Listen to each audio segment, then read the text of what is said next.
शक संवत 1242 से 1320 ईस्वी के भानुदेव के शासनकाल में शिलालेख के नयाम वासुदेव द्वारा 3 मंदिर, एक भवन और 2 तालाब निर्माण करवाने का उल्लेख मिलता है। गुरुर दुर्ग के कांक कांक रय के सोमवंशी शासक राणक बादराज के शासनकाल का स्तंभ लेख प्राप्त हुआ है, जिसमें एक नायक द्वारा काल भैरव के मंदिर का नाम कुछ भूमिदान तहन कपारा बस्तर से प्राप्त कलचुरी संवत 965 से सोमवंशी शासक महामंडलिक पमराज देव के ताम्रपत्र दान में ब्राह्मण लक्ष्मीधर को जयपुरा एवं चिल्की नामक ग्राम दान का उल्लेख है तथा 966 क्रम संवत से प्राप्त ताम्रपत्र भी दान पत्र है। इसमें सोमवंशी शासक महामंडलिक लक्ष्मीधर को भी दिए जाने का उल्लेख है। कर्णराज का सिहावा से प्राप्त लेख संवत 1114 से 1192 से ज्ञात होता है कि कंकेर के कर्णराज ने देवहद में 5 मंदिरों का निर्माण कराया था और छठे मंदिर का निर्माण अपनी रानी भोपाला देवी के नाम पर कराया था। इससे सिहावा का समीकरण देवहद से किया जा सकता है। उपयुक्त अभिलेख साक्ष्यों के आधार पर निष्कर्ष कहा जा सकता है कि कांकेर के सोमवंशी शासक कलचुरी शासकों के समान या अधीन कांकेर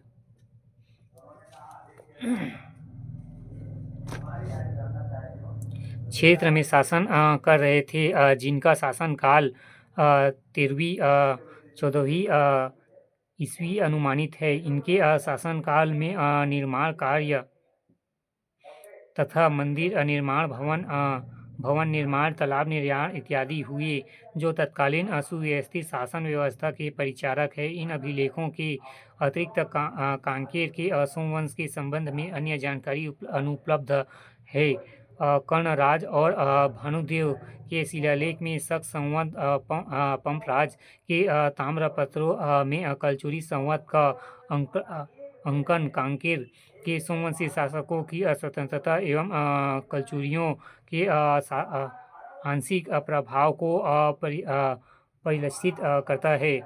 धमतरी क्षेत्र अंतर्गत गुरूर में एक छोटा मंदिर है, जो दक्षिण भारत की कला से प्रभावित है।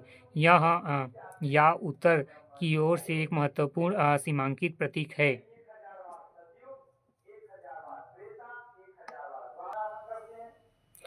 कांकेर के सोमवंशी राजाओं का एक ताम्रपत्र मैथिली चरण दास लिखित संवत 1707 का खैरागढ़ से प्राप्त हुआ है। बाबू घोड़ू सिंह, जो कांकेर राज परिवार से संबंधित थे, उनके परिवार से भी जानकारी मिलती है। सोमवंशी राजाओं की वंशावली एवं उत्कल से उनका संबंध से वर्णित है। कांकेर के सोमवंशी शासकों ने सिहावा क्षेत्र में भी महत्वपूर्ण सांस्कृतिक विकास के कार्य किए थे।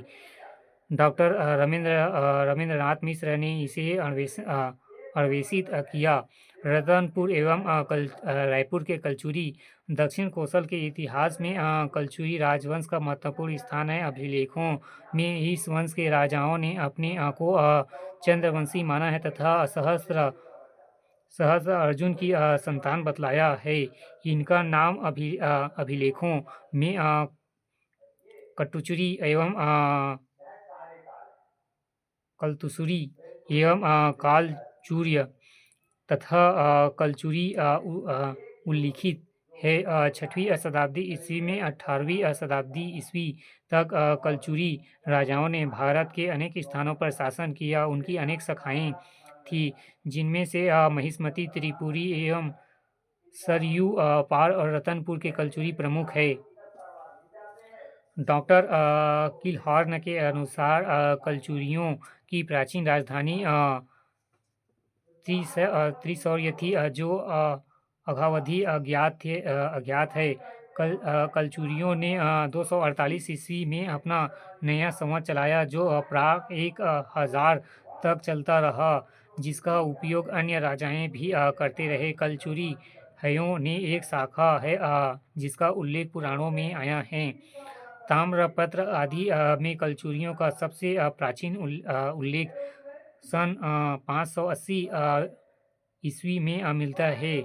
इसके कई अभिलेख जबलपुर जिले में मिले, जिनकी उपस्थितियां 475 से 554 ईस्वी के मध्य जान पड़ती है, जिससे डॉक्टर रविंद्रनाथ मिश्र एवं डॉक्टर श्रीमती शांता शुक्ल ने अनुमान लगाया है कि इन प्राचीन राजधानी उचहरा एवं वर्तमान बघेलखंड रही होगी। रीवा के 4 मील दूर रायपुर नामक ग्राम में कलचुरी क्षत्रियों की भी बहुलता है। अब अपभ्रंश होकर उनका प्राचीन नाम कलचुरियाँ हो गया है। प्राचीन राजधानी उचहरा से उठाकर कलचुरियों ने जबलपुर के निकट 6 मील पर त्रिपुरी नगरी में अपना केंद्र बनाया, जहां त्रिपुरेश्वर महादेव अघावधि विद्यमान हैं।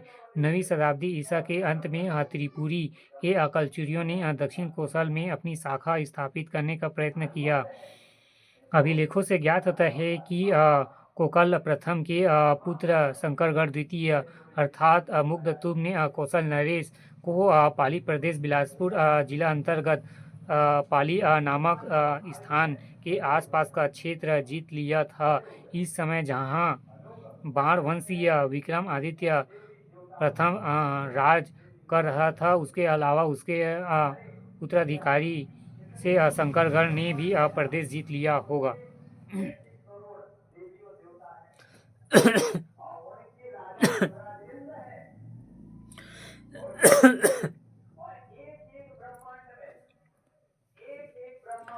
शंकरगढ़ ने इस प्रदेश पर अपने छोटे भाई की नियुक्ति की। उसका नाम अज्ञात है, परंतु अभिलेखों पर यह उल्लेख करता है कि उसकी राजधानी तुम्मत एवं आधुनिक तुम्मत जिला बिलासपुर थी। यहाँ कलचुरियों ने 2-3 पीढ़ियाँ बिताई होगी। तदुपरांत वे स्वर्णपुर एवं आधुनिक सोनपुर उड़ीसा के सोमवंशीय राजा द्वारा पराजित कर दिए गए। अभिलेखों से यह ज्ञात होता है कि युवराज देव प्रथम उसके पुत्र लक्ष्मण राज द्वितीय ने दक्षिण कोसल पर चढ़ाई कर वहां के राजा को पराजित किया। संभवतः इन चढ़ाइयों का उद्देश्य सोमवंश राजाओं को पराजित करना था। इसमें त्रिपुरी के राजाओं को विजय मिली होगी। अभी यह जान पड़ता है कि दक्षिण कोसल में कलचुरी शाखा की पुनः स्थापना हुई, परंतु भविष्य में कोकल देव द्वितीय के शासनकाल में कलिंग राज नामक कलचुरी राजपुत्र ने अपने बाहुबल से दक्षिण कोसल को जीतकर तुम्मत नगर में जहां उनकी पूर्वजों ने राज्य किया तथा अपनी राजधानी स्थापित की। यह घटना लगभग 1000 ईस्वी की है। तुम्मत में राज्य करते हुए कलिंग राज ने अपने शत्रुओं का क्षय किया और राज्य श्री को बढ़ाया।